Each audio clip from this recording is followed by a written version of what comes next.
Bonjour, bonjour. Alors aujourd'hui, 29 avril, un pas de plus dans la capacité d'accepter. Pourquoi capacité d'accepter? Dans le but d'avoir plus de résilience, plus de motivation et d'augmenter notre endurance mentale. Donc, on se lance immédiatement. Hier, je vous ai dit qu'on aurait aujourd'hui plus de stratégies. Alors, je me lance dans une cascade et je commence par une stratégie plus corporelle. Alors, je vais vous guider quelque peu. Ça va être assez court. Mais premièrement, moi, je pense que j'en ai besoin aussi parce que j'ai eu une journée quand même qui a été éprouvante sur le plan émotif. Une belle journée, mais quand même. Tiens, je vais vous le dire, j'ai donné une formation pendant de 6 heures aujourd'hui sur Zoom et à la fin, j'ai senti vraiment le manque d'être en contact avec les gens. Ça fait 6 semaines que je travaille toute la journée par Zoom. Et là, j'ai vraiment eu besoin, j'ai ressenti le manque d'être en lien physique avec des gens. Donc, émotivement, ça m'a un peu, je dirais, touché. Alors, tiens, c'est la bienvenue pour relancer mon endurance mentale. Donc, je vous invite à peut-être à vous relâcher, à vous poser confortablement sur un fauteuil, sur un divan, peut-être vous coucher par terre si vous pouvez entendre, et fermer vos paupières, vous tenir le dos droit, le menton quelque peu entré vers l'intérieur.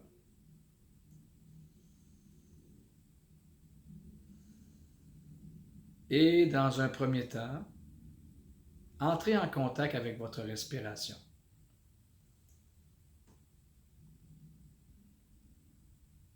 En fait, votre point de ralliement, c'est l'air qui entre et qui sort de vos narines. Ce point de friction entre l'air et vos narines.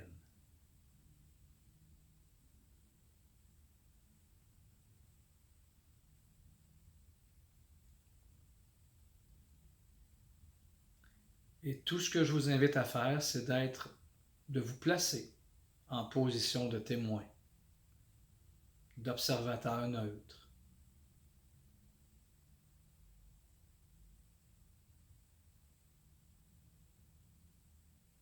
Cet observateur neutre qui observe toutes vos pensées qui circulent actuellement, sans s'y accrocher.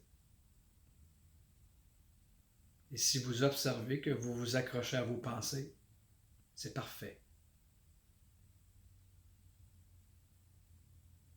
Observateur neutre qui observe vos sensations corporelles, ce que vous ressentez dans votre corps actuellement.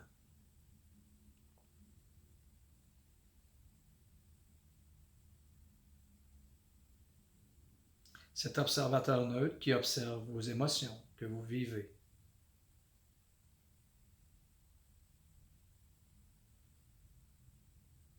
Qui observe vos images.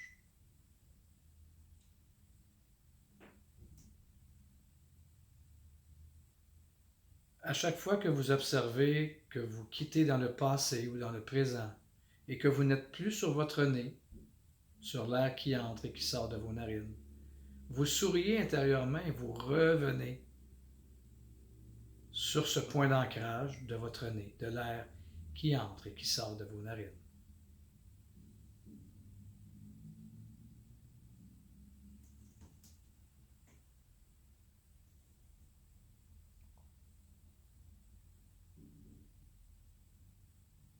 Ressentez comment l'air qui entre est peut-être un peu plus fraîche et l'air qui sort lors de l'expire est peut-être un peu plus chaude.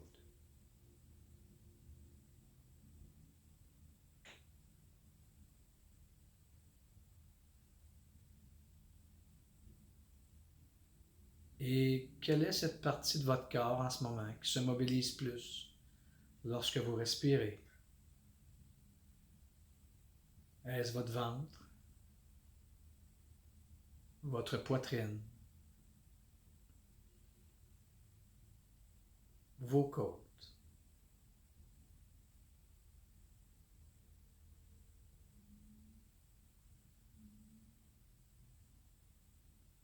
je vous invite à accepter toutes vos pensées qui circulent, vos émotions,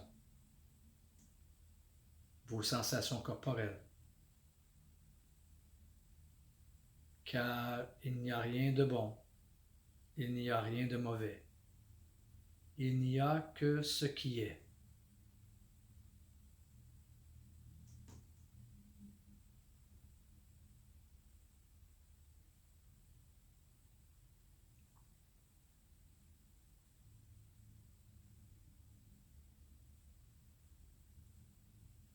Encore une fois, vous vous ramenez votre attention sur l'air qui entre et qui sort de vos narines. Et je vous invite à prendre 3 respirations un peu plus amples pour commencer à revenir ici maintenant avec moi.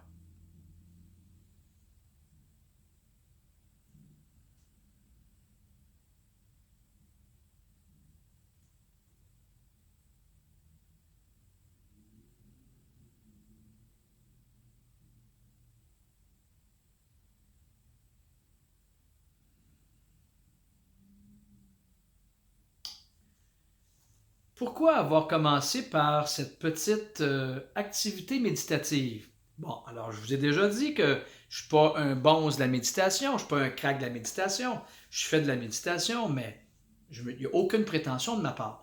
Mais c'est une petite activité méditative de pleine conscience. Pourquoi commencer par cette stratégie-là? Pour calmer l'amygdale, tout simplement. Si, lorsqu'on veut être dans l'acceptation, si vous voulez être capable de reconnaître la réalité que vous n'acceptez pas et que vous voulez tranquillement installer des stratégies, vous devez calmer cette partie de votre cerveau, la partie de l'amygdale qui est ici, cette petite partie-là qui sert à la gestion des émotions, la gestion du stress, qui s'active particulièrement trop vite parfois. Et lorsque cette partie s'active, vous n'avez pas accès à une partie qui est le cortex. Et dans le cortex, cette partie-là nous permet d'être dans les solutions, dans le raisonnement, dans la logique. Si l'amygdale s'affole, vous n'êtes pas en possession de vos structures psychiques qui amènent de la réflexion.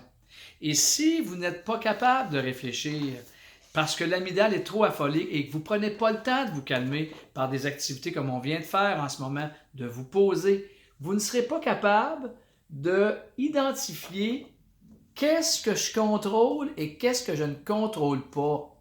C'est-à-dire, on en a parlé hier, ce que vous contrôlez, c'est quoi que vous contrôlez? Vous pouvez contrôler votre alimentation, vous pouvez contrôler votre attitude, vous pouvez contrôler votre attitude, votre activité physique, votre qualité de sommeil, la façon dont vous parlez, la façon dont vous pensez. Vous pouvez contrôler ça. Mais si vous n'êtes pas capable d'identifier ce sur quoi vous n'avez pas de contrôle et ce sur quoi vous avez du contrôle, parce que vous êtes trop affolé, il n'y a pas d'enchaînement possible au niveau des actions. Donc, lorsque j'identifie ce que j'ai comme possibilité, je suis plus en contrôle et je peux plus cibler mes actions. Maintenant, parfois, ça prend plus de temps. Ça prend beaucoup plus de temps pour, je vous dirais, apaiser l'amygdale, tout dépendant des contextes dans lesquels on se trouve. Mais c'est important de se dire que nos émotions sont normales. Donnez-vous du bon. Si parfois vous essayez d'aller supprimer, réprimer vos émotions en vous disant vous ne devriez pas sentir ça, vous ne devriez pas sentir ci ou ça, vous ne procédez pas de la bonne façon parce que calmer les émotions ou les supprimer, parfois ce que ça fait, c'est que ça fait l'effet contraire, ça cristallise l'émotion. Donc, acceptons nos émotions, elles sont normales, surtout dans un moment inédit comme on vit en ce moment. Donc, vous pouvez dire ça à quelqu'un, tes émotions sont normales, les miennes sont normales. Déjà, de reconnaître, on l'a vu hier, reconnaître nos émotions, ça apaise un peu l'amygdale et ça peut commencer aussi à nous amener dans une meilleure connexion psychique pour voir développer des plans et orienter notre action sur ce que je contrôle et accepter ce que je ne contrôle pas. Maintenant, la dernière stratégie, c'est en temps de pandémie et de confinement, essayez de diminuer vos exigences, qu'elles soient psychologiques ou qu'elles soient physiques. Faites-en encore, soyez actifs, mais augmentez votre pile énergétique et diminuez vos exigences. Alors, c'est tout pour aujourd'hui. Alors, on se voit demain pour continuer. Et là, on va peut-être aller voir un grand défi pour moi demain. Comment je peux jouer avec mes croyances et avec la réalité, parce que je vous parle depuis 2 ou 3 capsules des réalités, d'accepter les réalités. Demain, on va pousser un peu plus fort là-dedans pour augmenter notre capacité d'accepter. Au revoir à vous.